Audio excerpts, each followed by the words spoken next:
zamonasining yetuk donishmandi, yirik mutafakkir, kuchli mantiq sohibi, xalqparvar, haqiqatgo'y, rostgo'y, jur'atkor, ko'ngli pok, har tomonlama komil inson, xalqning yurak dardlarini, orzu-umidlarini, istak va intilishlarini kuylovchi, chinakam xalqchil shoir, otashnafas so'z san'atkori, yuksak iste'dod egasi Boborahim Mashrab nomi butun Turkiston, Qashqar va Xurosonda barcha turkiy xalqlar orasida mashhur.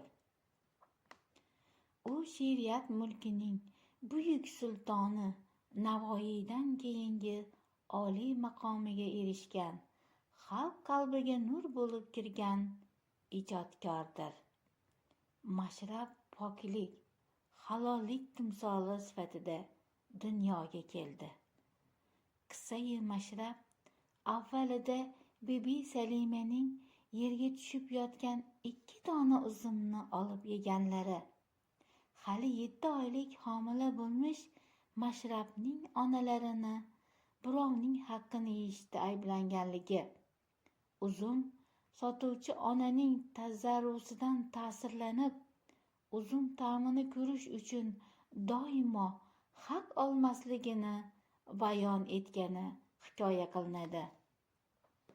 Bu voqea avvalo Mashrabning modarizot, ya'ni onadan tug'ma avliyo ekanligiga ishora bo'lsa, ikkinchidan o'quvchini o'zgalar haqqini yemaslikka da'vat etadi. Mashrabning otasi Mulla Vali 7 xazinani biri bo'lgan o'tinkashlik bilan shug'ullangan. Onalari Zubayda begim uy bekasi bo'lgan. Yagona singlisi Mohibadir she'riyatga ishtiyoqmand, mahalla yigitlardan biriga uzatilgan. Manbalarda yozilishicha, Boborahim dastlab 7 yoshligida Vali bobo va mahalla mullasidan tahsil olgan. 1665-yil 12 yosharligida Namanganda Dovrug qozongan ulamo Mulla Bozor oxund tahsiliga kirishgan. U yerda Qur'on ilmidan bahramand bo'lib qorilikka yetishgan.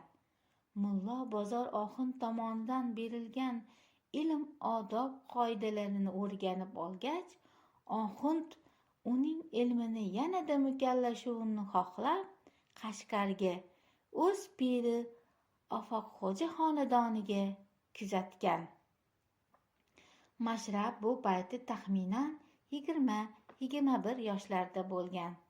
Chunki uni o'sha davrdayoq davr ulug'lariga aytgan she'rlarining oxir botishi va ularning shoirga nisbatan norozilik kayfiyatlari uning shoirligi, burro tilligi, aytgan so'zidan qaytmasligi hammaga ayon bo'lib, unga ta'ziqlar bo'lganligi, u Namanganga sig'may yurganligi haqiqatga yaqin. Namangandek tabarruk yurt menga tor bo'ldi. Mullolar qutqusidan aziz boshim xor o'ldi.